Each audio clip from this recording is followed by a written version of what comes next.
Welcome to the Illuma Newsroom!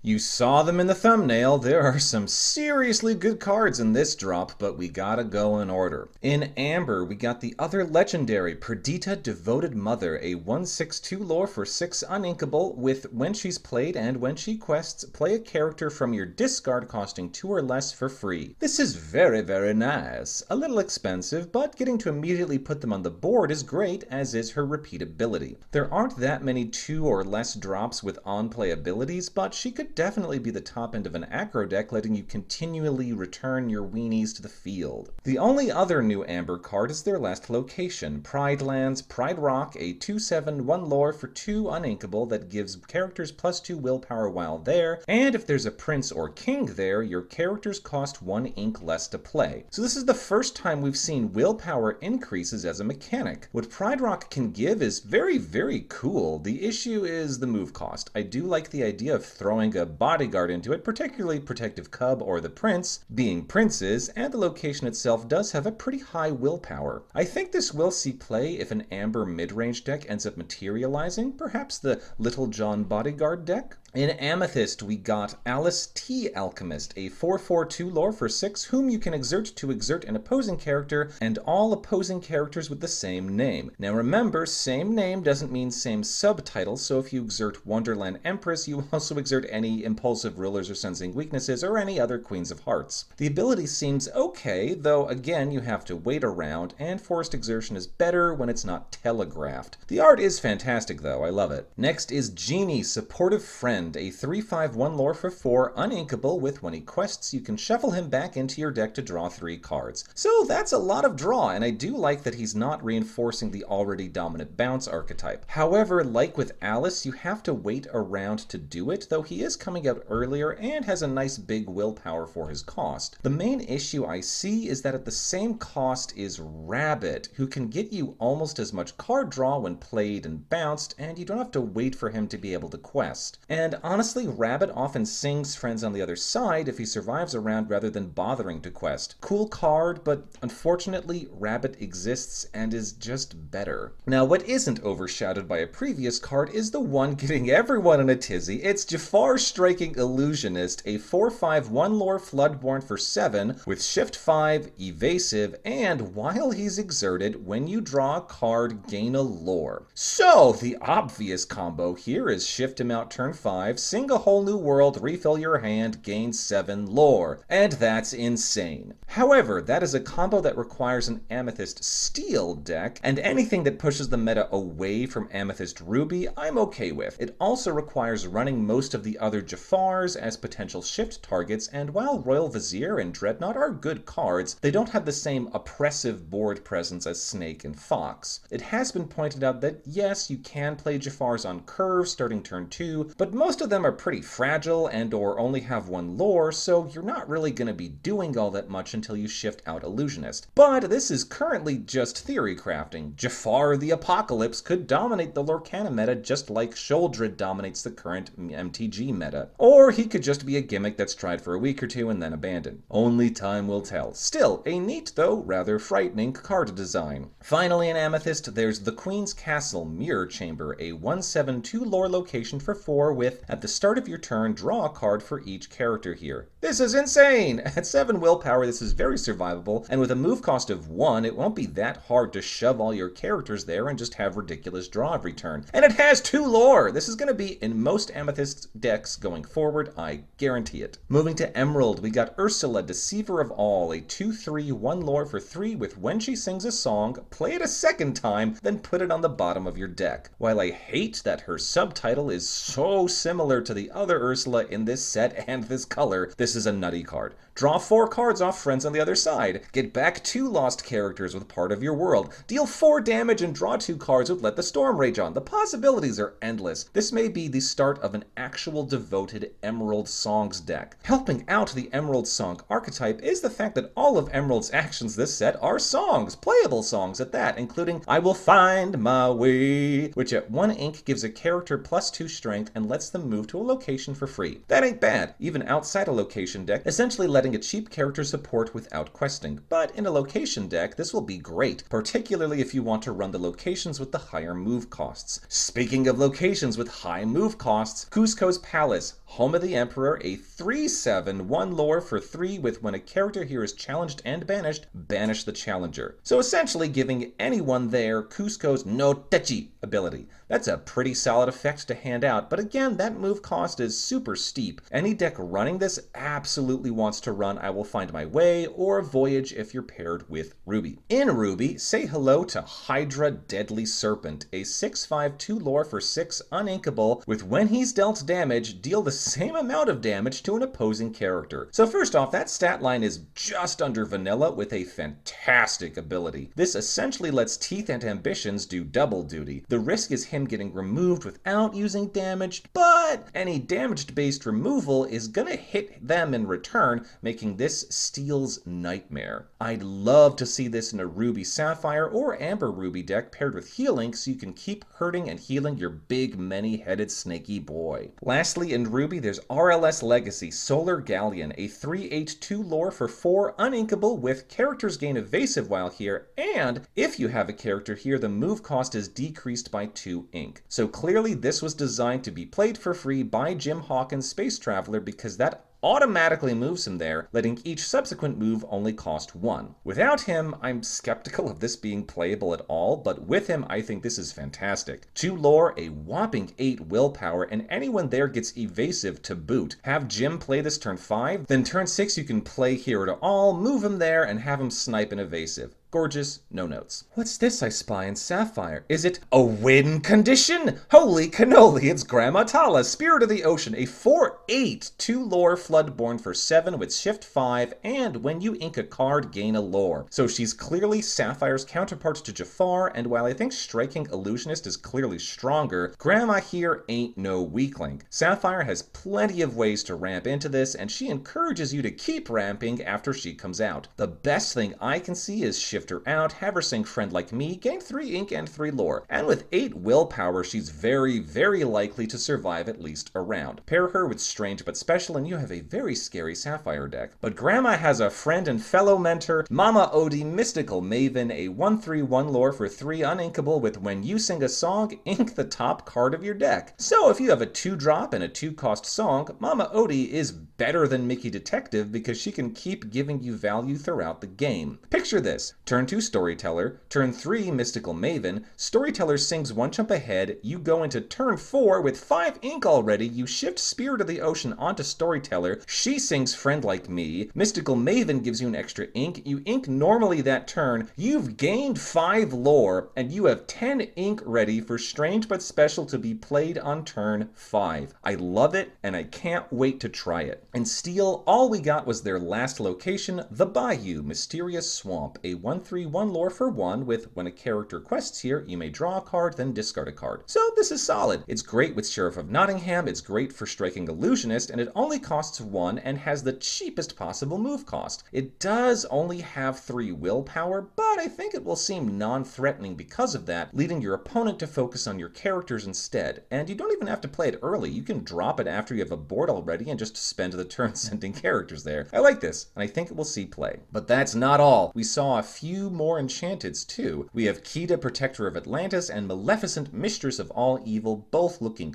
gorgeous, and an Emerald will be getting Morph and Deceiver of All. Someone has already photoshopped Morph into the Sistine Chapel ceiling, which is delightful. Finally, Ruby got Captain Hook to pair with the Peter Pan. All of these look very painterly, which I think is probably deliberate, given that the set is about the Inklands. It's also seeming likely that the 3rd Enchanted for each color will be a location, as there aren't any other rares in Emerald left to pick after Ursula apart from Fang River City. Well, there are still a few new cards left to reveal. Which characters do you want to see as Enchanteds? Get in the comments and let me know!